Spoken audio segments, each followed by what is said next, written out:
Red Priest, follower of R'hllor, this video let's talk about Thoros before the books.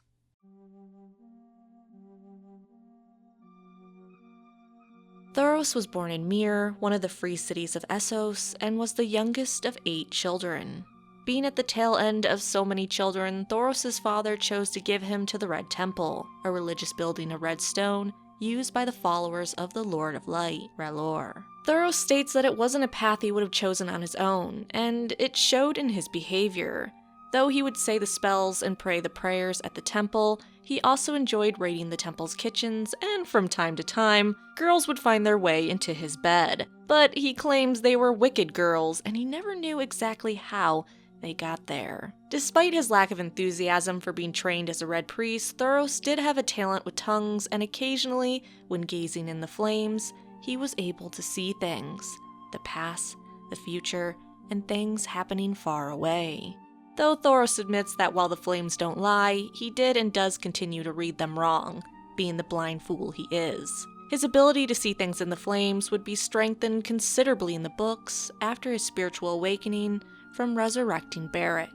Despite his gifts, the Red Temple didn't feel he was worth the trouble he caused. He liked women, fighting, and alcohol a little too much. To get rid of him, they sent him to King's Landing to convert those of the 7 kingdoms, who mainly followed the faith of the 7, to the Lord of Light.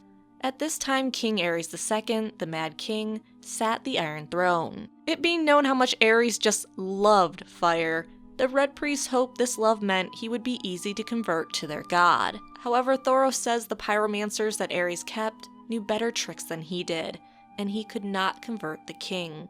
But regardless of the failed conversion, Thoros stayed in the 7 kingdoms, growing fat, wearing loose red robes over his tall figure, shaving his head bald, and earning nicknames such as Red Priest, Myrish Priest, and Red Wizard. There are other names he earned, but I'll get into those in a bit. At the end of Robert's Rebellion, when the Mad King was betrayed by Tywin Lannister and killed by Jaime Lannister, Thoros was present at court when the bodies of Rhaenys and Aegon Targaryen, children of Rhaegar Targaryen, were presented to Robert Baratheon after being horrifically murdered by Gregor Clegane and Amori Lorch. Thoros looked upon the 2 bloody bodies of the children and remembered the brutality of what the Mountain had done from that day on. After Robert's Rebellion, Thoros found much better kinship with the new king, Robert Baratheon, though he was never able to convert him to R'hllor, which was fine with Thoros, as after his failure to convert Ares, he began to doubt himself and his religion. But with Robert and Thoros, one of the ways the 2 men became fast friends was Thoros had the same love of tourneys as Robert, and began to compete in them with his flaming sword. And boy did people not like his flaming sword. Gendry remembers the man coming to his master's forge asking for cheap swords. He'd then dip the sword in wildfire and set them on fire to use.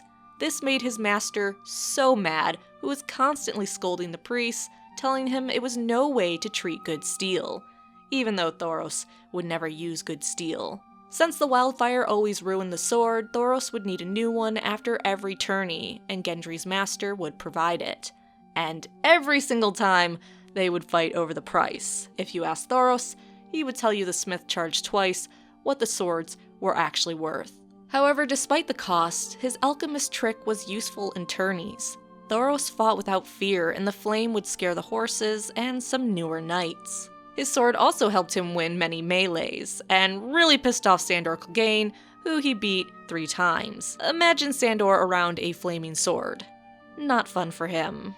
Besides bravery and love of tourneys, his actions in battle also elevated him in Robert's eyes. During the Greyjoy Rebellion, a rebellion 6 years after Robert's Rebellion, where the Iron Islands attempted to become free from the 7 kingdoms, Thoros fought on Robert's side. The Red Priest was the first through a breach when the walls of Pike came down, and he scaled up, flaming sword in hand, setting Ironborn on fire with every slash. His bravery would be remembered and retold in the 7 kingdoms for many years after. But what I think really won Thoros the gift of being besties with Robert Baratheon was his love of alcohol.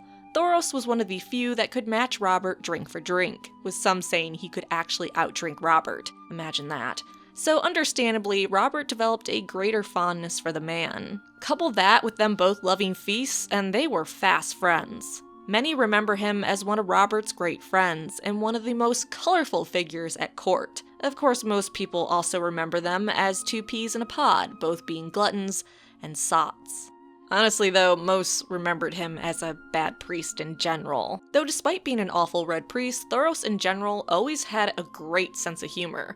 A sense of humor he kept even after his spiritual awakening we see in the book/show. But before the book/show, Thoros had a knack for making the king laugh, such as the time he told the king he had become a red priest because it hid the wine stains so well. Robert had laughed at that so hard he spit ale all over Cersei. Or there's the time that Robert almost burst himself laughing after Thoros used his flaming sword in a tourney and caused Kevin Lannister's horse to rear and throw him. He could also be heard making light of the followers of R'hllor's words, "The night is dark and full of terrors." For every failing Thoros had before the books, we know in the books and show he experiences a spiritual reawakening after bringing Beric back to life, but that is another video. So for this video, that is Thoros of Myr before the books. Thanks for watching, please like, subscribe, and come back for more videos.